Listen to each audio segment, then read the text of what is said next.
La guérison manifestée, qui est donc rendue visible aux yeux de tous, passe, autrement dit se fait reconnaître, par l'imposition des mains ou des passes à distance. Il ne s'agit bien évidemment pas là du 36-15 Minitel Rose pour ceux qui sont assez âgés comme moi pour avoir connu cette époque révolue, mais bien par des gestes de la main exécutés par le magnétiseur pour reprendre la version occulte du littré. Le Centre national de ressources textuelles et lexicales donne pour définition à l'imposition des mains action de poser, d'étendre les mains sur quelqu'un ou quelque chose pour le bénir, le guérir ou lui conférer un pouvoir. Mais d'où cela vient-il ? Origine de l'imposition des mains. On peut très bien imaginer que la main ait été le premier instrument de l'homme pour soigner depuis des temps immémoriaux. Alors, les temps immémoriaux, vous en avez entendu parler par Franck ce matin. Je n'irai pas aussi loin, mais on pourrait, j'imagine, faire remonter cette action au temps cité par Franck.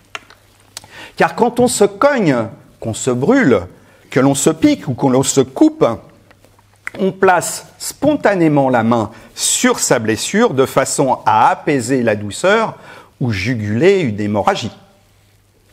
Une maman va spontanément poser la main sur le visage de son enfant lorsque ses dents le font souffrir ou lui caresser les fesses pour apaiser une irritation. En conscience, on pose la main avec une intention de soulagement, de guérison. Généralement, la douleur s'apaise, le bébé se calme. On peut lire ici ou là sur Internet que l'imposition des mains est une pratique qui remonte à l'aube de l'humanité et qu'on en trouve des traces de son utilisation à des fins thérapeutiques dans certaines grottes des Pyrénées datant de l'ère glaciaire, c'est-à-dire moins 15 000 avant Jésus-Christ. Je n'ai pas trouvé d'éléments probants qui valident cette théorie largement reprise sur les médias. On trouve en effet deux types de mains sur ces grottes ornées. Des mains négatives, quand le dessin de la main a été fait au pochoir en soufflant de l'ocre de la terre sur les mains, ou des mains positives lorsque la terre a été posée sur la main et que la main a été, comme ici, posée sur la roche. Ce qui est le cas de la grotte Cosquer ou celle de Gargas dans les Pyrénées. D'où peut-être la confusion, mais à ce jour, je me garderai bien de valider cette théorie. En revanche, en ancienne Égypte, on retrouve plusieurs traces de l'action thérapeutique de l'imposition des mains.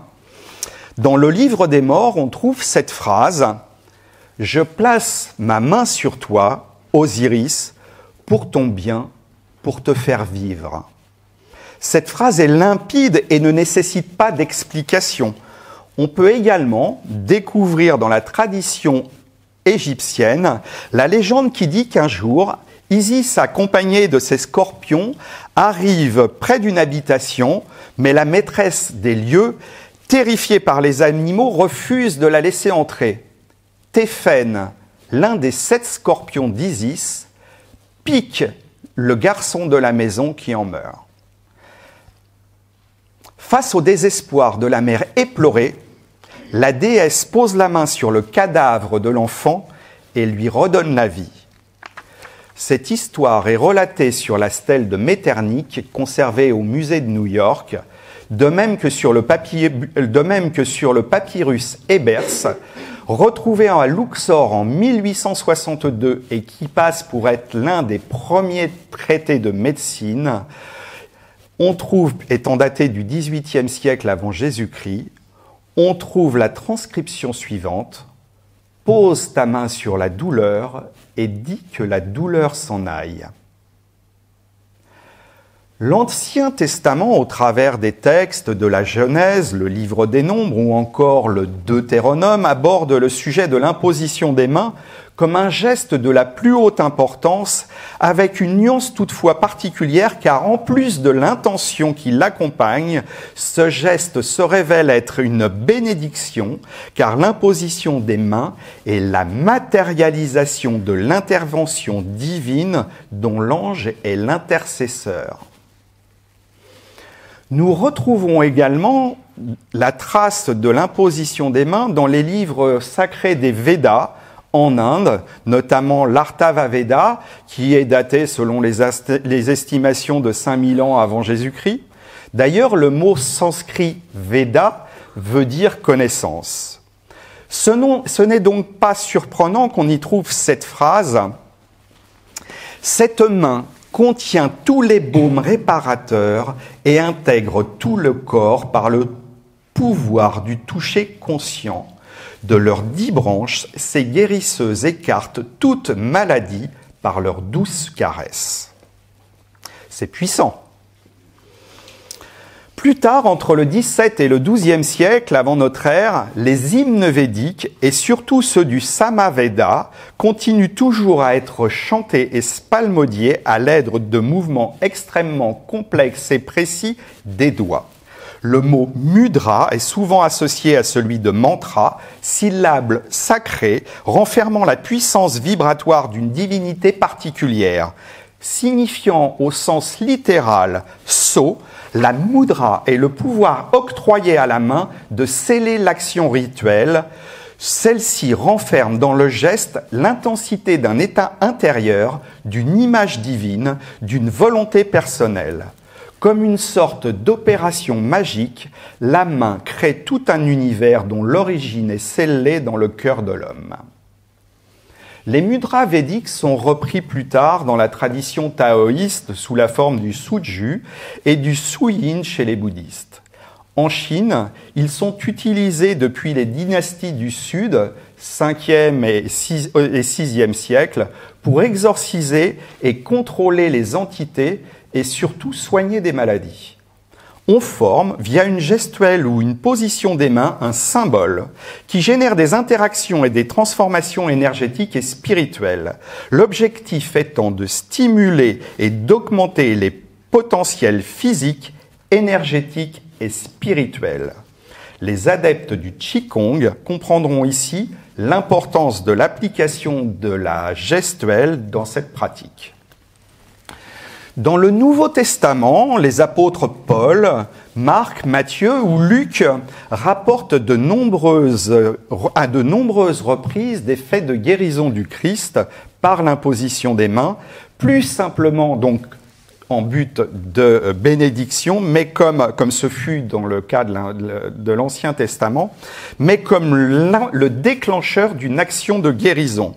Plus tard, Timothée, fils spirituel de Paul et lui-même disciple, dira « Ne néglige pas le don qui est en toi et qui t'a été donné par prophétie avec l'imposition des mains de l'assemblée des anciens. C'est pourquoi je t'exhorte à ranimer le don de Dieu que tu as reçu par l'imposition des mains. »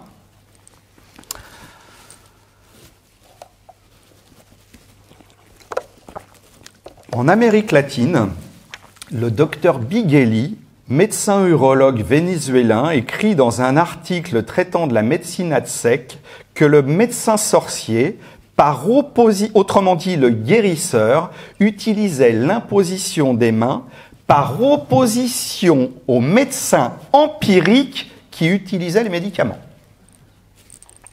Aujourd'hui encore, au Chiapas, état du sud du Mexique, le Illol est un guérisseur qui guérit les maladies du corps et de l'âme, notamment par l'imposition des mains, selon des pratiques qui ne se trouvent pas dans les livres, mais qui se transmettent de génération en génération, car la médecine maya est considérée comme la médecine des dieux. De nos jours, d'après mes recherches, et seulement depuis 2018, il n'y a qu'au Brésil que la médecine officielle reconnaît au travers de son ministère de la Santé cette thérapie et en donne une définition précise. Pratique thérapeutique séculière qui implique un effort méditatif pour le transfert d'énergie vitale, chi, prana, à travers les mains afin de rétablir l'équilibre de l'énergie humaine, favorisant l'évolution de l'état santé-maladie, autrement dit l'homéostasie. Alors maintenant, je vais tenter de vous faire une approche plus ésotérique du magnétisme. Le magnétisme tel que nous le connaissons aujourd'hui est arrivé dans les cours royales de la fin du XVIIIe siècle à l'initiative d'un médecin allemand, Franz Anton Mesmer, qui fut le pionnier et donna du magnétisme moderne et qui donna le nom de magnétisme à cette forme de soin, si bien qu'on l'a appelé aussi à cette époque le mesmérisme. L'action directe de la main dans un acte médical est déjà révélée par Homère il y a 2800 ans dans plusieurs passages de l'Odyssée, bien avant que l'histoire ne retienne l'action guérissante du Christ que nous venons de voir. À la même époque, Pline, dans son Histoire naturelle, cite un philosophe grec, Cratès de Milos, qui, quelques 2 siècles plus tôt, rapportait la connaissance d'une race humaine, les Ophiogènes, qui passaient pour avoir la propriété de soulager et de traiter avec les mains les morsures de serpents et d'en extraire le venin, et parfois ils en faisaient la même chose avec leur salive. Et d'ailleurs, on rapporte que le Christ aurait apposé sa salive pour compléter l'acte de guérison. 2 siècles et demi plus tard, des centaines d'ouvrages ont été écrits sur le sujet, compliquant la pratique, rendant la théorie imbuvable et faisant croire qu'il est nécessaire de se former pour pratiquer un art intuitif, séculaire, que bien souvent dans les campagnes profondes, des gens simples, souvent illettrés, mais au grand cœur, exercent avec la plus grande réussite. Parfois au péril de leur vie, qu'en passant pour des sorciers, ils finissaient sur le bûcher.